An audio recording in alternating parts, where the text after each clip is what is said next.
Hello students, हम लोग क्षेत्रमिति अध्याय 11 कर रहे थे और 11.2 एक्सरसाइज के हमने 9 क्वेश्चन कर लिए थे। 10वां क्वेश्चन हमने आज करना है। तो ये क्वेश्चन है एक पंचभुज आकार का बगीचा है, जैसे कि आकृति में दर्शाया गया है। इसका क्षेत्रफल ज्ञात करने के लिए ज्योति और कविता ने दो विभिन्न तरीकों से विभाजित किया। ये देखिए, ये आपके पास है पंचभुज, ठीक है। तो ये जो पंचभुज है, पंचभुज क्या होता है? पहले पंचभुज एक ऐसी ज्यामितीय आकृति होती है जो 5 भुजाओं से घिरी हो और बंद हो, ठीक है। पांच भुजाओं से घिरी हुई बंद आकृति को कहते हैं हम लोग पंचभुज कहते हैं। तो एक पंचभुज आकार का बगीचा जैसा कि दिखाया गया है, कहाँ ये दिखाया गया, और इसमें पैमाइश भी दी हुई है इसकी, ठीक है। और ज्योति ने इसको इस तरीके से निकाला और कविता ने इसको इस तरीके से निकाला। देखिए, दोनों के तरीकों की ओर नजर मारेंगे आप। ज्योति ने क्या किया कि इसको ठीक बीच से विभाजित किया, ठीक है। इस वाली रेखाखंड का लंब विभाजन किया और ये जो दो बन गए आपके पास, ये क्या है? ये समलंब है, ठीक है। यह समलंब है। जबकि कविता ने क्या किया कि इसी पंचभुज के दो अलग अलग ज्यामितीय जो फिगर थे वो बना दिए, एक वर्ग और ऊपर त्रिभुज। तो समलंब का जो क्षेत्रफल है वो तो हमें पता है, वो क्या होता है? 1/2 गुणा लंब या ऊंचाई गुणा समानांतर भुजाओं का योग। वर्ग का क्षेत्रफल हमें पता है, भुजा गुणा भुजा, और त्रिभुज का क्षेत्रफल हमें पता है 1/2 गुणा आधार गुणा लंब, ठीक है। तो देखते हैं इस क्वेश्चन को करके कि कैसे है ये और कैसे इसने होना है। इस तरह वो बनाते हैं और उसको समझने का प्रयास करते हैं। तो देखिए, जो दिया हुआ है वो कुछ इस तरह का है। आप सुंदर बनाएं बेटा और पेंसिल से बनाएं, ठीक है।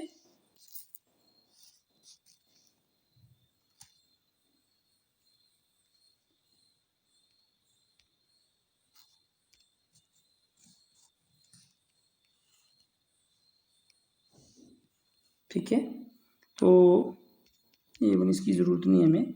ये पंचभुज है हमारे पास, जिसकी प्रत्येक भुजा जो है वो कितनी है? 15 मीटर, और इसकी जो ऊंचाई है वो दी हुई है आपके पास,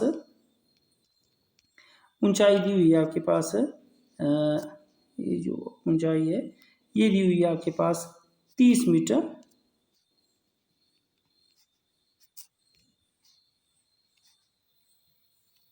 ठीक है। और जो ये भुजाएं हैं वो 15 मीटर है प्रत्येक।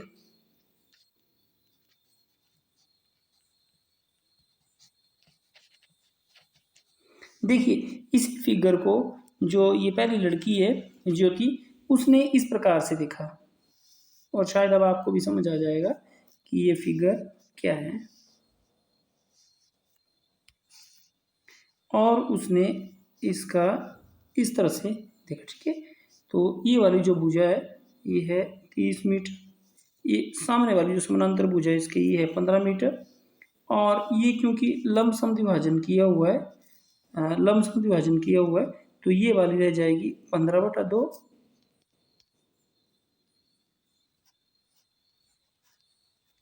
और ये वाली जो है वो भी रह जाएगी 15/2 मीटर। तो ये 15 मीटर और ये 15 मीटर, ये भी 15 मीटर, ठीक है। तो फिगर को ध्यान से समझिए बेटा। आपके पास समलंब दो बन गए, एक ये और एक ये, दो समलंब अलग अलग, ठीक है। तो हैं बराबर पैमाइश के। तो देखिए, इसमें अगर मैं नोटिस करूँ कुछ चीज़ों को तो आप पाएंगे कि देखिए, एक समानांतर भुजा ये है, दूसरी समानांतर भुजा ये है, ऊंचाई कितनी है? ये, ठीक है।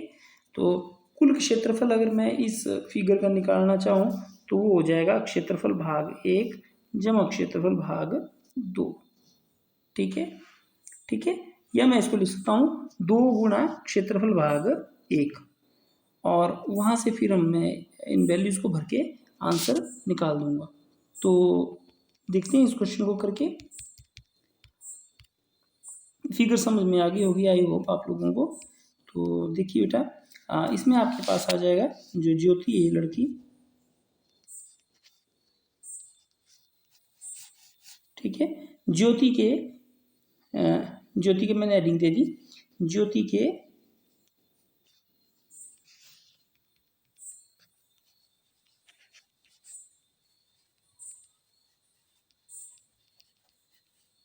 अनुसार।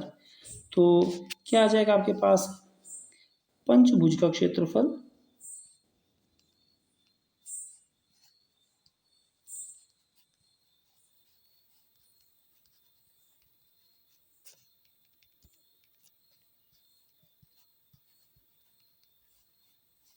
इसके पास आ जाएगा बराबर है भाग समलम, है ना, समलम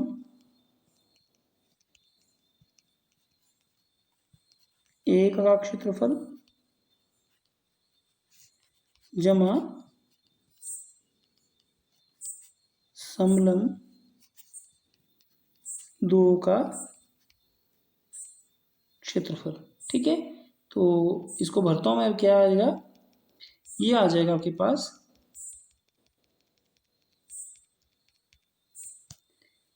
ये आ जाएगा आपके पास 1/2 गुणा लंबवत दूरी या ऊंचाई कितनी है 15/2 गुणा ब्रैकेट स्टार्ट समानांतर भुजाओं का योग, ये हुआ एक, जमा अब दूसरा गुणा 15/2 और ये 30 जमा 45। ठीक है, अब क्योंकि आप देखेंगे यहाँ की एक ही चीज़ जो 2 बार रिपीट हो रही है ना, तो इसको 2 गुणा करके भी लिख सकते हैं हम लोग, या 1/2 गुणा 15/2 गुणा 45 जमा ये 1/2 गुणा 15/2 गुणा 45। ठीक है, नेक्स्ट स्टेप पे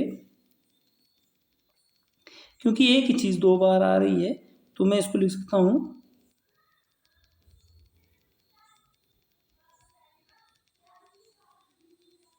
यह आ जाएगा आपके पास 2 गुणा 1/2 गुणा 15/2 गुणा 45, 2 से 2 कट गया, आपके पास आया ये 15×5 = 75, 7 असल, 15×4 = 60, 15×4 = 60 और 7 कितने हुए 67/2, ये आएगा आपके पास 337.5 वर्ग मीटर। ठीक है, तो ये आया क्षेत्रफल हमारे पास ज्योति के अनुसार। अब हम करते हैं कविता के अनुसार। ठीक है, तो आप लिखेंगे कविता के अनुसार। तो कविता के अनुसार क्या है फिगर, कविता ने फिगर को इस तरीके से लिखा,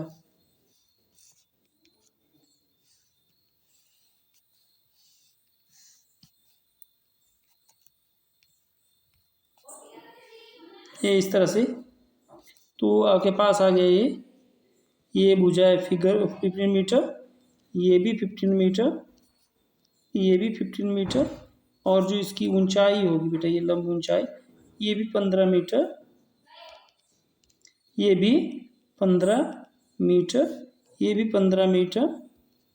ठीक है, तो आगे पास जो जो क्षेत्रफल आ रहा है आप लिखेंगे पंचभुज का क्षेत्रफल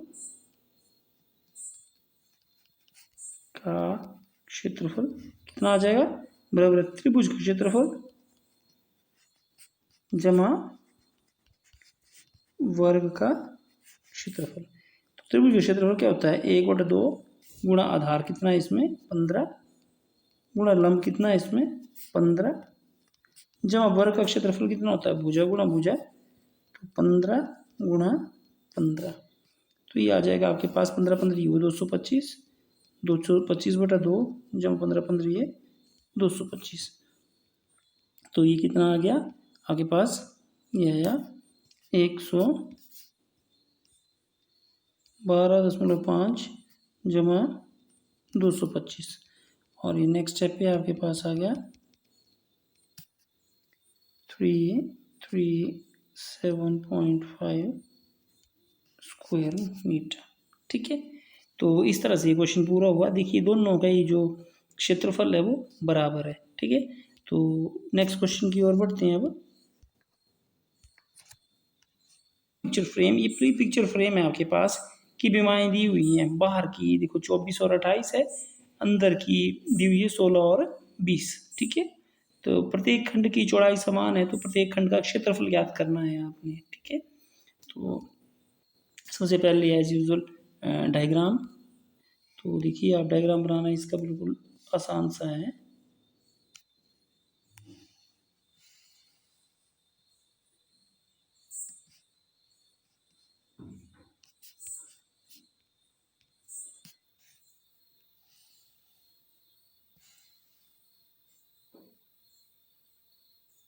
इस तरह से, और कलर भरने का भी प्रयास करके देखते हैं।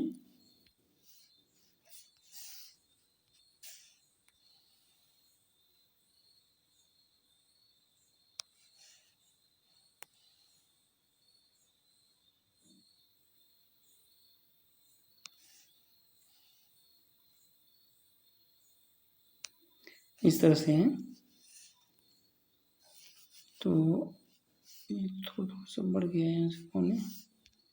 चलो जैसा भी है, देखिए ये जो बाहर का जो दिया बेटा, ये दिया हुआ है 24 सेंटीमीटर, और ये दिया हुआ है 28 सेंटीमीटर। अंदर दिया हुआ है 16 सेंटीमीटर, और ये जो दी हुई है ये 20 सेंटीमीटर। दूरियों को थोड़ा सा ध्यान से रखेंगे कि ये कैसे कैसे हैं, ये ऐसे और ऐसे, ये ये और ये, ठीक है। ठीक है, इस तरह से ये दूरियां हैं। तो थोड़ा सा ध्यान देंगे इसमें बच्चे की। देखिए ये 24 हो रहा है, ये अंदर 16 है और बाहर ये 24 हो रहा है। तो 16 जमा 4 20 जमा 4 24। तो आगे पास यहाँ से जो इसकी चौड़ाई है वो कितनी आई है, 4 सेंटीमीटर। तो अब मैं इसको मिलाने की कोशिश करता हूँ। इस तरह से देखिए, ये जो फिगर्स हैं आपके पास वो असलियत में क्या बन रहे हैं, समलंब, ठीक है। और ये जो दूरी है ये इसमें 4 सेंटीमीटर है। सबकी पैमाइश एक बराबर है, ठीक है। तो आप लिख सकते हैं इसमें कि प्रत्येक खंड का क्षेत्रफल, और ये कितना आ जाएगा, 1/2, ठीक है।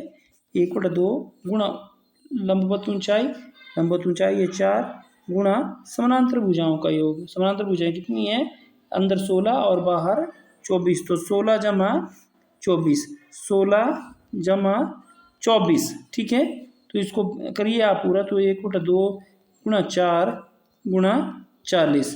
तो ये कट के आया आपके पास 2, और ये आया आपके पास 80 वर्ग सेंटीमीटर। तो प्रत्येक खंड का यही पूछा था इसमें कि आपने प्रत्येक खंड की जो है वो क्षेत्रफल ज्ञात करना है। तो प्रत्येक खंड का क्षेत्रफल देखिए, ये एक खंड हमारे पास आया 80 वर्ग सेंटीमीटर, ये पहला वाला, ठीक। ये दूसरा वाला, ये मैंने जैसे तीसरा ले लिया, और ये ले लिया मैंने चौथा। तो प्रत्येक खंड का मतलब ये यहाँ प्रत्येक खंड का क्षेत्रफल फिर लीजिए आप भाग 1 व 2 का क्षेत्रफल, ठीक हो गया। तो ये लिखना है इसमें, भाग 1 और 2 का सेम होगा, ठीक है। अब हम बढ़ते हैं आगे, भाग 3 और 4 के लिए।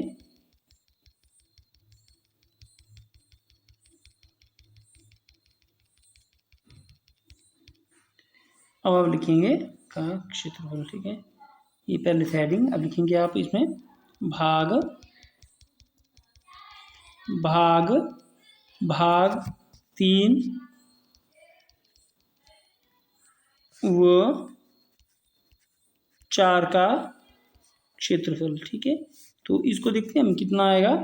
भाग देखिए, ये था 1, ये था 2, ये है 3, और ये है 4। तो देखिए इसमें भी हमारे पास ये जो चौड़ाई है वो तो 4 ही है, और ये वाली जो भुजा है वो है 28, और अंदर वाली भुजा कितनी है, 20, जैसा कि इसमें बताया हुआ है, ठीक है। तो ये 28, और ये अंदर से जो है वो अंदर से कितना है, 20। तो ये 20, ये लो, ठीक है। इस तरह से ठीक हो गया। तो अब इस क्षेत्रफल निकालना है हमने। तो क्षेत्रफल कितना आ जाएगा, इक्वल टू 1/2 गुणा लंबवत ऊंचाई। लंबवत ऊंचाई कितनी है, 4 सेंटीमीटर। तो 4 गुणा समानांतर भुजाओं का योग। समानांतर भुजाएं एक ये है और एक ये है, तो कितना आ जाएगा 28 जमा 20, तो कितना आ गया 1/2 मल्टीप्लाइड बाई 4 मल्टीप्लाइड बाई 48, तो 2×2 = 4 और ये आ गया 96 स्क्वायर सेंटीमीटर। ठीक है, 96 वर्ग सेंटीमीटर। ठीक है, ओके। तो इसके साथ ही एक्सरसाइज खत्म होती है हमारी। अब 11.3 एक्सरसाइज करेंगे नेक्स्ट टाइम। ठीक है।